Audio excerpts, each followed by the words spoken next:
Hello, first graders. Happy Monday.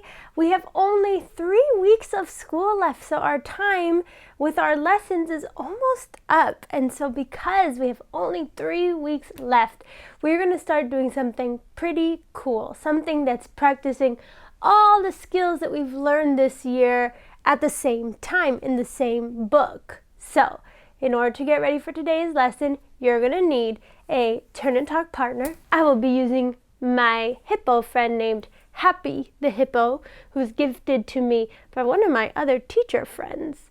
And then I will also need you to grab your notebook and something to write with. Go ahead and grab those things.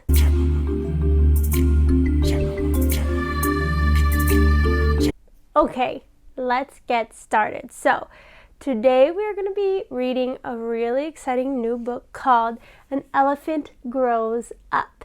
And while we're reading this book, we're going to be practicing something called the Great 8 reading strategies. The Great 8. There's 8 things we do as readers all the time and that we should be practicing in non-fiction books, real books, and also fiction books, made-up stories. So those Great 8 strategies are predict, think about what's going to happen next, visualize, we know how to visualize, thinking, making a movie in your mind as you read, self-monitor and clarify. That's when we do that check for understanding, that CFU, and we stop and we think, wait, what just happened? We ask questions. We've talked a lot about that this year. We infer. That's when we use our text evidence plus our background knowledge and we make an inference, a smart guess. Connect. Remember, we can connect to self, connect to another text, or connect our text to something else in the world. Summarize. That's when we retell the story. So sometimes we're going to retell that as main idea and details like we practiced a lot earlier, or like we practiced in the beginning of the year, we can retell with first, next, then, last, or finally. And then the last Great 8 reading strategy is evaluate and synthesize. So this is at the end of the book when you're all done, you really take time to think what you learned. You can do kind of like how we did in our KWL charts. We thought at the end, what did I learn? What am I still wondering? You can also evaluate by thinking, did you like the book or not? You're kind of putting it together like a puzzle piece. So you're starting to put parts of the book together at the end, and that's synthesizing. Okay, so let's read our objective. It says, I can use the Great 8 reading strategies as I read to better understand and enjoy my book. Will you read it with me this time?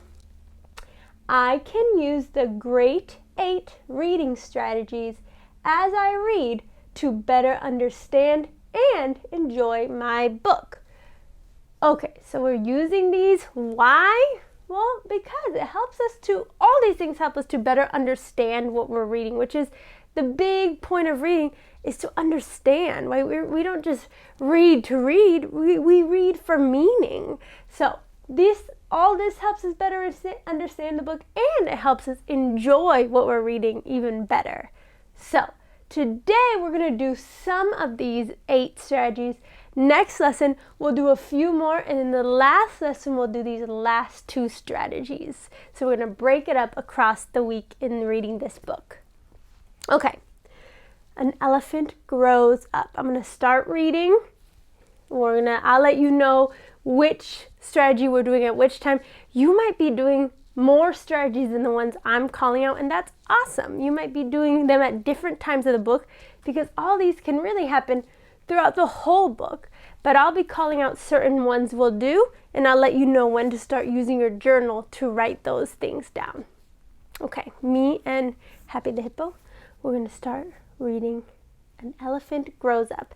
This is a book by Anastasia Suen, illustrated by Michael L. Denman and William J. Hewitt.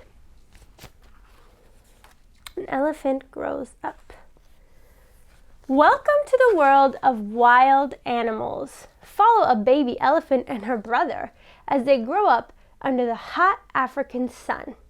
As they become adults, they separate and have their own families.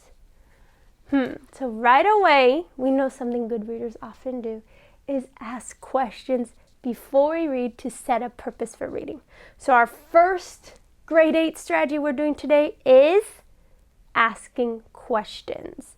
I want you to think, remember, you think about what do you already know about elephants, about the topic, and use what you know to build a question. So for example, I know now that this book is going to be about baby elephants. I know baby elephants stay with their mom for a while, but what I don't know, what I have a question about is how long. Okay, so I'm going to put down my question.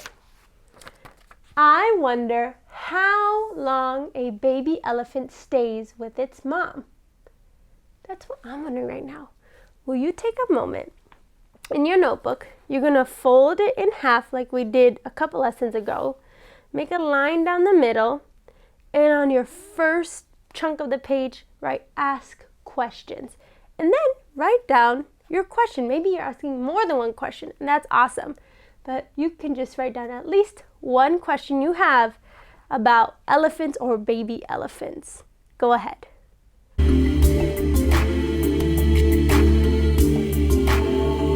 That is a really good question too. Oh, they're back. Okay, so how did it go? I hope it was feeling easier today to ask a question. Me and Hippo were talking because Hippo actually knows quite a lot about elephants. They live around each other in some parts of the world. And she was telling me she has a lot of background knowledge, but even she still has a lot of questions about baby elephants. So we're going to be hopefully learning a lot about them in this book. Now that we've set a purpose, we've done one of our grade 8 strategies. Let's say, yes! Good job. Let's get going to see what else we can do. Which other grade 8 strategies we can get to today. Under the hot African sun, a baby elephant is born. The calf looks small next to her mother, but she weighs more than a refrigerator. So calf means a baby elephant. Lots of babies in the world can be called calves, just like a cow baby is also called a calf. A female elephant is called a cow. A male is called a bull. Now, female we know means having to do with or about women, and male having to do with or about men. So boys are male, girls are female. So we know a female or a girl elephant is called a cow, and a male or a boy elephant is called a bull. Less than an hour after birth, the elephant calf can stand. She is already taller than your kitchen table. The calf is hungry, so she nuzzles up to her mother to drink milk. Calves are covered in hair when they are born. Older elephants only have long hair at the ends of their tails. Okay, friends, we're going to do another grade 8 strategy. Do you know which one? Have you been doing one already? We are going to visualize. So let's sing our song to get ready. Here we go. V-I-S-U-A-L-I-Z-E. I visualize to help me see what I read. Again. V-I-S-U-A-L-I-Z-E. I visualize to help me see what I read. Awesome. So I'm going to reread that page, those 2 pages, and I want you to visualize the baby elephant. How do you see it? What details from the text are helping you visualize what this elephant would look like? And really try hard because you're going to actually draw it in just a moment. Less than an hour after birth, the elephant calf can stand. She is already taller than your kitchen table. The calf is hungry, so she nuzzles up to her mother to drink milk. Calves are covered in hair when they are born. Older elephants only have long hair at the ends of their tails. Okay, so visualize that newborn calf. On the other half of your sheet that you just did your questions on, you're going to write visualize. I want you to draw your quick sketch of a baby elephant and then write, what did you draw? What did you visualize? Go ahead.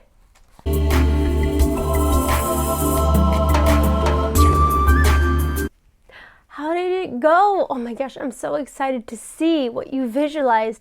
Later this week, you'll turn in this work, and I can't wait to see how it looks. I'm going to share with you my visualization. So, I said, I saw a baby elephant taller than a table and hairy.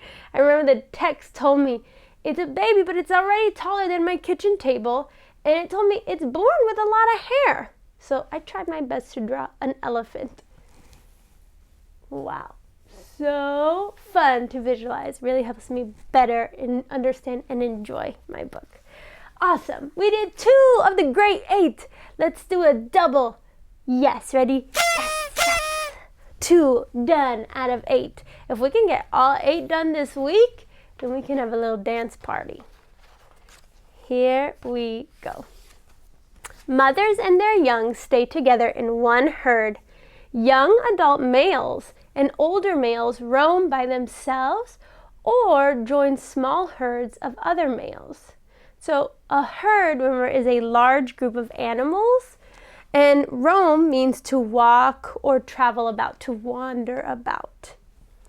The herd stays in one place for several days after the calf is born. Once a new calf can walk, the herd will move on. Okay, friends, we're going to do another one of our strategies. We are going to connect. So we're going to make a text connection. And here's what the question is. I'm wondering, can you connect this page about the herds, the elephant herds, to another book we've read this year? Think about it. What other animal do you know that lives or lived in herds?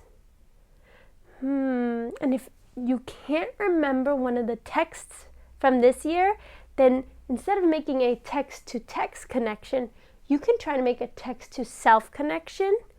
Does the herd remind you of anything in your life? Or text-to-world connection. Does a herd remind you of anything you've ever seen before? Maybe on a TV show or in a movie? Okay. So for your connection, you are going to flip your page to the next side. Cut that one in half too with your pen or your pencil and write connect at the top. And then I want you to start your sentence with, this reminds me of, and I'll put that up on the video so you can copy that if you need to. So what does the herd remind you of? This reminds me of, go ahead.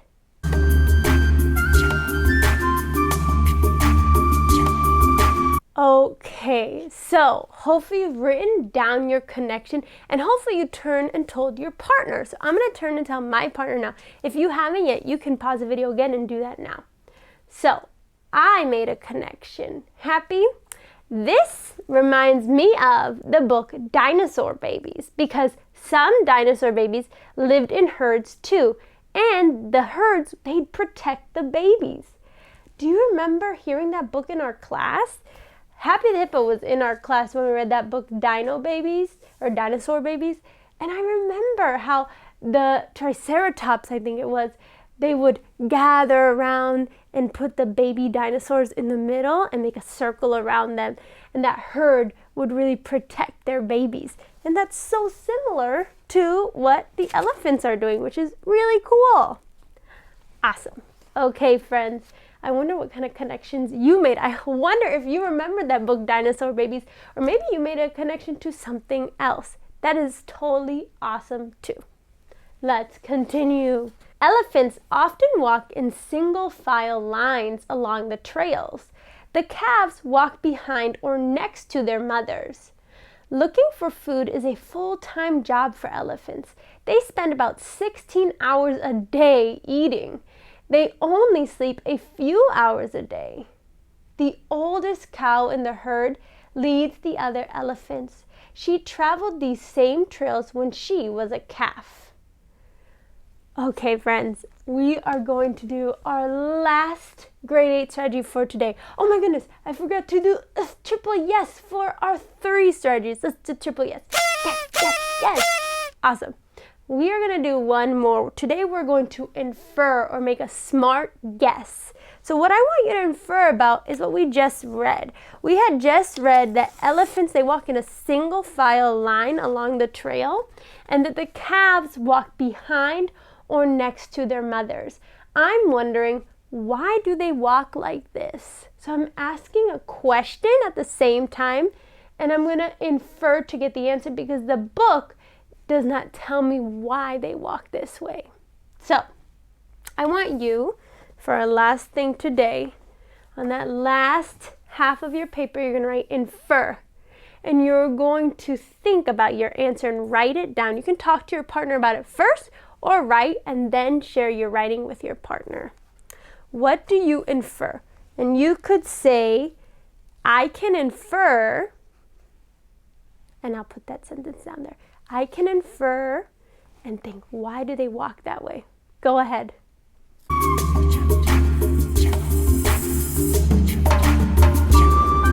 Okay, now I know this is one of the harder strategies to do. And friends, we have to learn it is okay to not know the answer. But we try to use the text and we try to use our background knowledge, what we already know about different things in the world. And putting those together can often give us a pretty strong guess. So I'm going to tell you what I inferred. Me and Happy were talking, and I told Happy that I can infer they walk in lines for safety so predators can't catch the babies. And Happy, she agreed with me. She said, yeah, I think that's a pretty great inference. It's a good guess. Even though the text doesn't tell me that's why, I know in my background knowledge that a lot of predators like to eat baby animals because they're easier to get. And I know that the cows or the mom elephants are really strong at protecting their babies. So I feel like this must be a way they protect their babies. Awesome. Okay. So friends, we're going to stop there for today, and we're going to finish reading the rest of the book in our next lesson. I hope you are proud of yourselves. You got 4 out of 8. You did half of the grade 8 strategies today. Let's give ourselves 4 yeses. Ready? Yes, yes, yes, yes. I'm so proud of you. Kiss your brain. Mwah. That was awesome. Let's revisit our objective. It says, I can use the grade 8 reading strategies as I read to better understand and enjoy my book.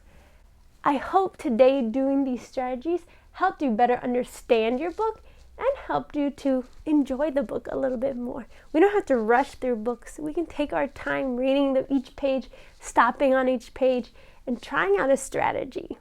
Okay, friends, see if you can try some of these grade 8 strategies in your own books at home during independent reading time. And I am Happy. We will see you next time. Bye.